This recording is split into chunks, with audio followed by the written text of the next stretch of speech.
I knew a woman who never took off her wedding dress. Pauline was a sweet woman who lived across the street. We weren't close as kids or teenagers because she was around 5 years older than me, but our parents were friends.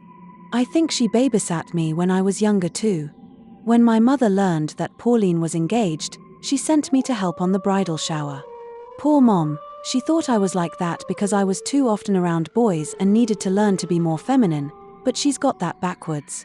That's when I first learned that Pauline and her soon-to-be husband had made a blood oath. The first to die comes and takes the other as soon as they can, she explained to me, swirling the ruby ring gently around her fingers. Isn't that too dramatic? What if you end up divorcing and marrying other people? We won't. We are soulmates, she assured me. Her naivete made her incredibly beautiful, but it felt really wrong being 21 and thinking that I was so much more mature than a 26 years old. I didn't pursue the matter, but she kept talking about him in a dreamy tone. Aiden would like this, I wish Aiden was here, and so on. Her dreamy tone almost made me believe that soulmates existed and that you could make the person you love the most follow you in death by just willing it. I met Pauline's friends, and we all ended up having some quality girl time. Pauline explained to us all how she believed that you can wake up in the afterlife and start controlling things with your mind. Of course your memories will be hazy, she clarified. But that's why we made the blood oath. So we can remember. And how will one get the other back? I asked, entertaining her. I like to believe that we'll both grow wings. It was all terribly silly when I think back, but Pauline had something about her that made everyone pay attention and marvel at her words. Despite the age gap, we ended up becoming good friends. I think we were finally at an age where it didn't matter anymore. Since I was in college but lived with my parents and didn't need to work, I had a lot of spare time to accompany her to wedding dress fittings, cake tasting, and all the little things that were the world for brides. But Pauline was a pleasant bride-to-be and never freaked out. She was just thrilled about marrying the man of her dreams and wanted to make it pretty if possible. Little by little, I grew to understand her devotion to Aiden. And he was just as crazy about her, if not more. When they were together, the world felt like a brighter and warmer place. Like marshmallows slowly melting over my heart. The day of the wedding came, around half a year after her bridal shower. It was neither a big nor a small wedding. It felt like both Pauline and Aiden were able to invite exactly everyone they wanted around on their happiest day. Not one more, not one less. I felt somewhat honored to be there. Still, the happiest day never came. When Pauline arrived, belated as any bride should, there was whispering and disquiet. Aiden wasn't there yet. Her smile didn't falter, because she was completely sure that he would never bail on her. But I could tell she was worried. The bridesmaids, her two closest friends since high school, started making calls to try to find out if the groom had a sudden illness. Soon they realized that Aiden's parents were there, but not his brother. They informed that their other son was supposed to drive the groom as part of his best man's duties.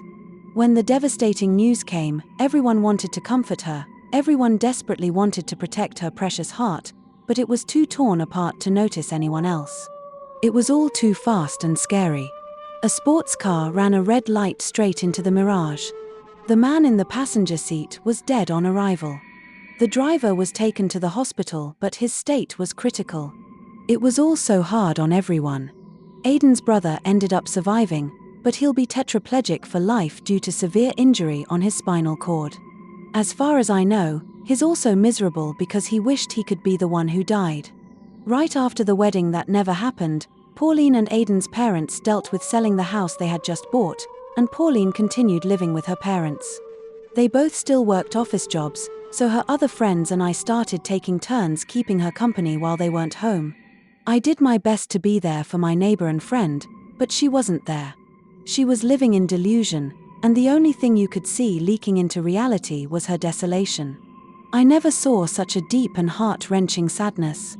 Pauline refused to take off her dress. She would spend the whole day by the window waiting for Aiden and the whole night crying because she missed him desperately. Every single day. She was hopeful it was a matter of time until he woke up on the other side and remembered to bring her along.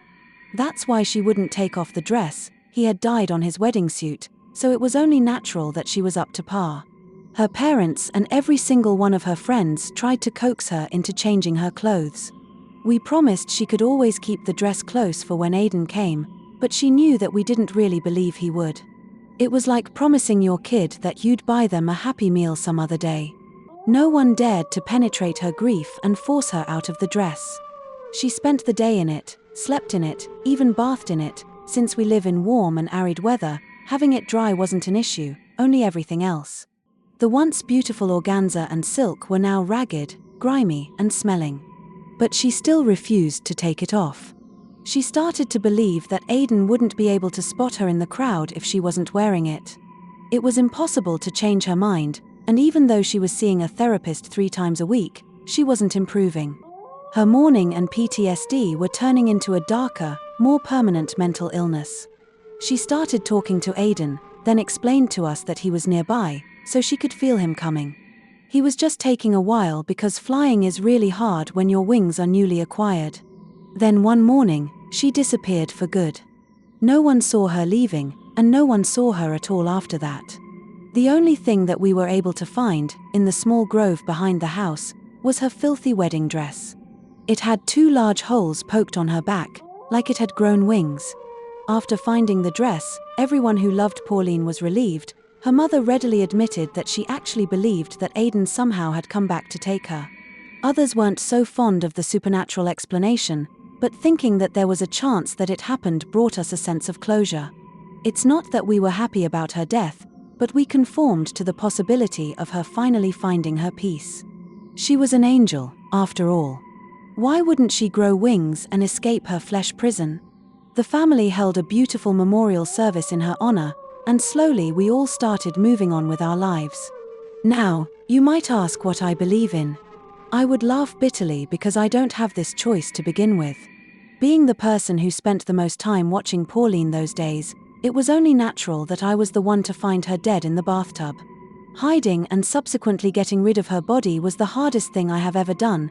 Tampering with the dress, though, was eerily healing. Still, I think that she would be pleased to know that I faked her rapture. A romantic and mystifying death fitted her way more than suicide.